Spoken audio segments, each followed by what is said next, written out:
Hello बच्चों, देखिए आज मैं आप लोगों को अकाउंटिंग के बारे में बताऊंगा कि अकाउंटिंग की लिमिटेशंस क्या होती है।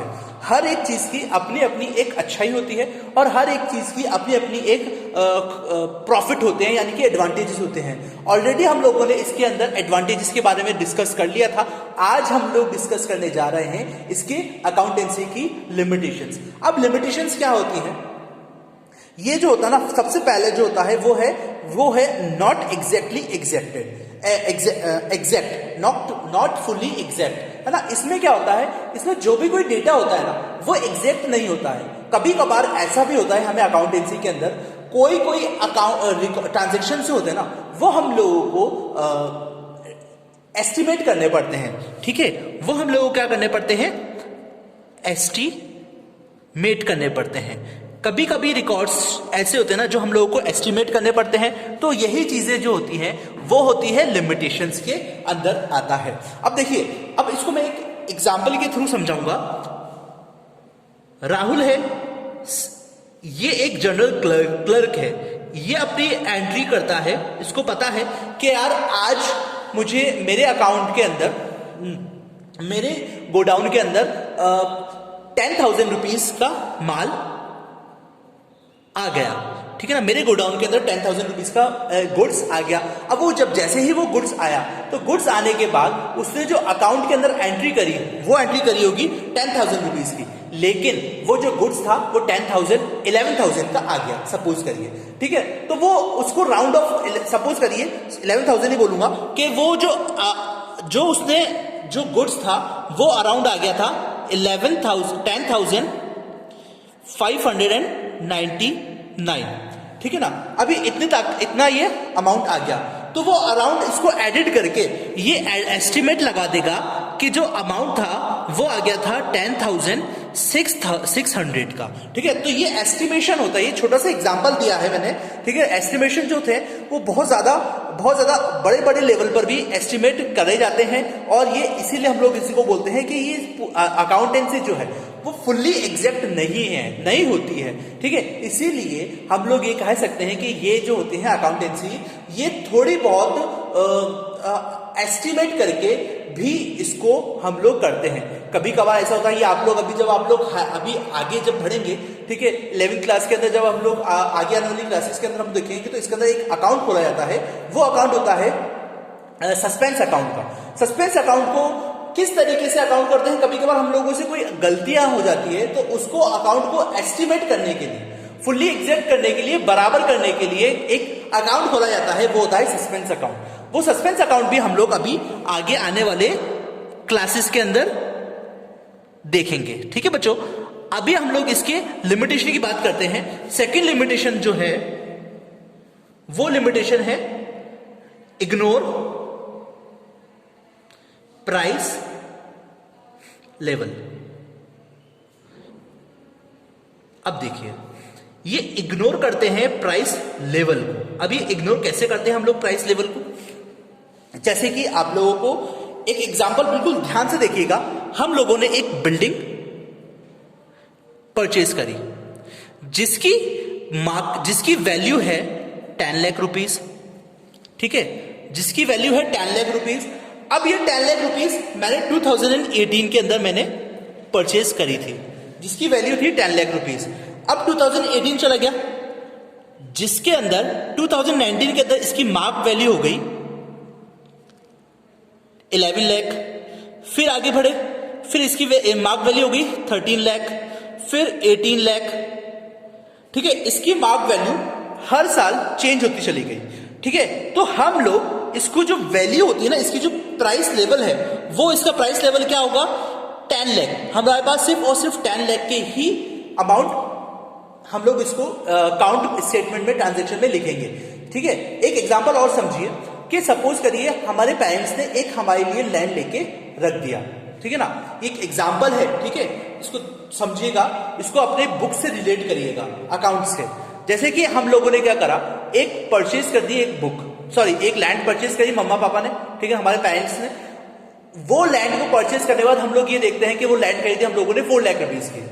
आज वो टाइम है, मतलब वो जो ये लैंड खरीदी थी हम लोगों ने खरीदी थी 2012 के अंदर, हमारे पेरेंट्स ने।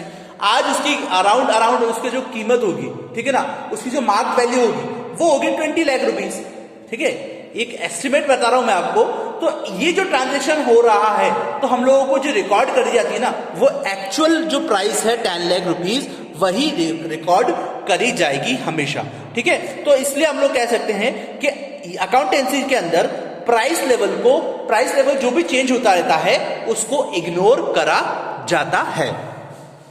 नेक्स्ट लिमिटेशन है इग्नोर क्वालिटेटिव एस्पेक्ट्स। ये चीज को ध्यान से समझिएगा, इग्नोर क्वालिटेटिव एस्पेक्ट्स, ये बहुत ज्यादा इंपॉर्टेंट एस्पेक्ट है, लिमिटेशन है। देखिएगा, सपोज करिए अकाउंटेंसी के अंदर क्वालिटी नहीं होती है, क्वालिटिव देखी नहीं जाती है, इसमें क्वांटिटी देखी जाती है, ठीक है। अब देखिएगा, एक मेरे पास सपोज करिए मेरे पास एक स्टाफ है, ठीक है, स्टाफ मेंबर्स है। अब ये स्टाफ मेंबर, मेरे पास कुछ ऐसे स्टाफ मेंबर हैं, ठीक है, जो कि ऑफिस में लेट आते हैं, काम सही से नहीं करते हैं, ठीक है, काम सही से नहीं करते हैं, ज्यादा अपना टाइम वेस्ट करते हैं। तो ये क्या करते हैं, ये चीज जो है ये सीधा सीधा अफेक्ट करेगी किसको, मेरे बिजनेस को। इससे क्या होगा, मुझे लॉस होगा, ठीक है। अगर कोई मेरी कंपनी में कोई वर्कर है जो सही तरीके से काम नहीं कर रहा है तो ऑब्वियस बात है मुझे लॉस होगा, ठीक है ना। तो क्या होगा, इस चीजों को, ये वाली जो चीज है इसको अकाउंटेंसी के अंदर नहीं नोट करा जाएगा, ठीक है, इसको अकाउंटेंसी के अंदर नोट बिल्कुल भी नहीं किया जाता है। लेकिन कोई स्टाफ मेंबर ऐसा भी होता है जो कि अच्छी तरीके से काम करता है, ठीक है, और डेडिकेशन से काम करता है, वही जो है वो मेरे बिजनेस को ग्रोथ करवाएंगे, ठीक है। लेकिन मुझे जरूरत सबकी होती है, ठीक है। तो ये चीज होती है, इग्नोर करा जाता है क्वालिटेटिव एस्पेक्ट्स को। नेक्स्ट बात करें अगर हम लोग विंडो ड्रेसिंग,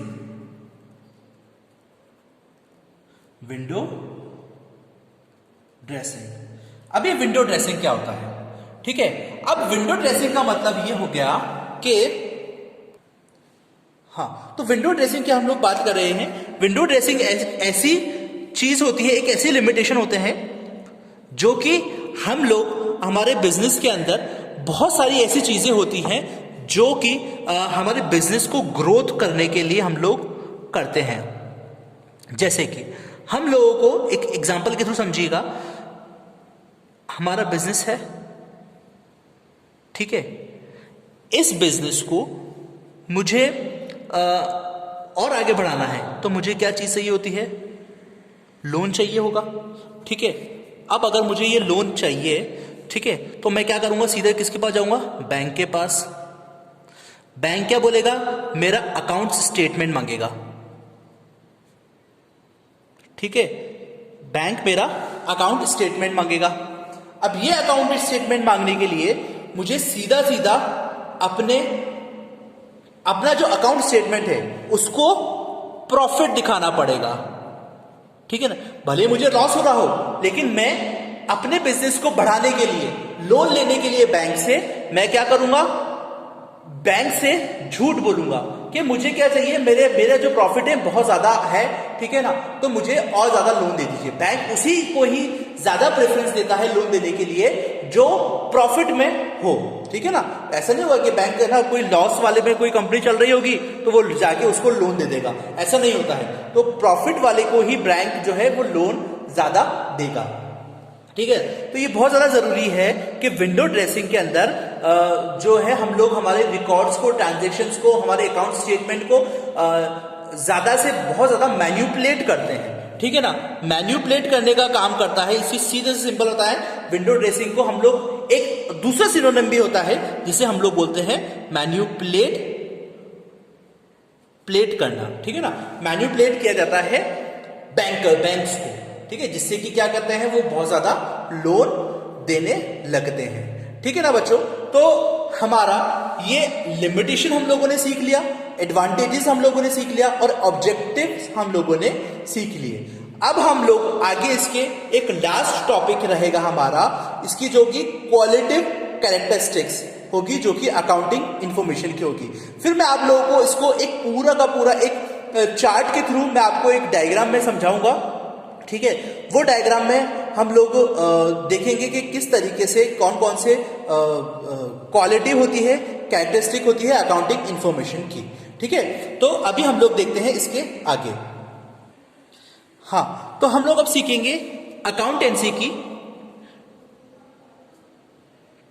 क्वालिटेटिव कैरेक्टरिस्टिक।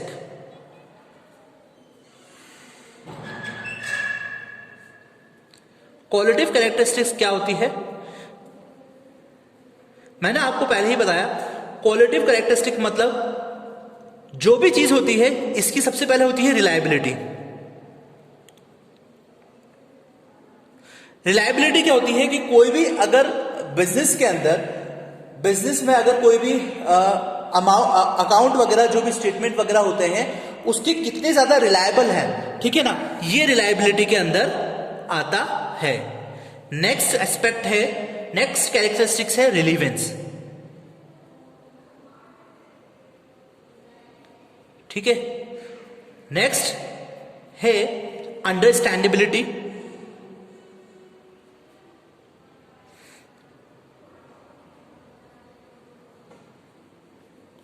और इसका जो अगला एस्पेक्ट है क्वालिटेटिव कैरेक्टरिस्टिक्स का, जो कि है कंपैरेबिलिटी।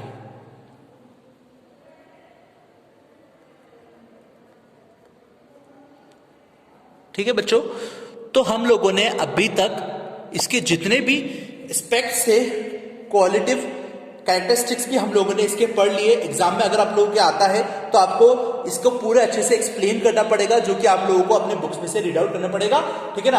और इसके जो नोट्स वगैरह हैं वो मैं आप लोगों को ये पूरा का पूरा अभी आप लोगों को प्रोवाइड करवा दूंगा। इसके जो लास्ट और सबसे ज्यादा इंपॉर्टेंट मैंने आपको बताया था, ठीक है, वो होते हैं यूजर्स। देखिएगा, यूजर्स कंपनी में अकाउंटेंसी के अंदर कौन कौन से होते हैं? जो यूजर्स होते हैं वो दो टाइप के होते हैं। एक तो होते हैं इंटरनल यूजर्स, ठीक है, एक होते हैं इंटरनल यूजर्स और एक होते हैं एक्सटर्नल यूजर्स। एक्सटर्नल यूजर्स, अभी इंटरनल यूजर्स के एग्जाम्पल कौन कौन से होते हैं? जैसे कि होते हैं पहला ओनर्स। ओनर के बारे में आप लोग जानते हैं, जो कंपनी का मालिक होता है। दूसरा होता है मैनेजमेंट, जो कंपनी के अंदर जो काम करते हैं वो वाले, ठीक है। एक नेक्स्ट होता है एम्प्लॉइज। ये हो गए कंपनी के यूजर्स, इंटरनल यूजर्स। और कंपनी के एक्सटर्नल यूजर्स कौन कौन से हो गए? फर्स्ट होता है हमारा बैंक, सेकंड होती है हमारी गवर्नमेंट, थर्ड होती है हमारे लैंडर्स। लैंडर्स क्या होते हैं? लैंडर्स वो होते हैं जिनसे हम लोगों ने पैसे लिए हैं। फोर्थ होते हैं हमारा क्रेडिटर्स। ये एक अलग टर्म है, हालांकि मैं आप लोगों को इसके दोनों सारे के सारे टर्म, लैंडर और क्रेडिटर्स जो है, इसका एक अलग चैप्टर है, जो कि मैं आपको अगले वीडियोस के अंदर अच्छे से एक्सप्लेन करूंगा। तो बच्चों, हम लोगों ने इस चैप्टर को लगभग पूरा खत्म कर लिया है।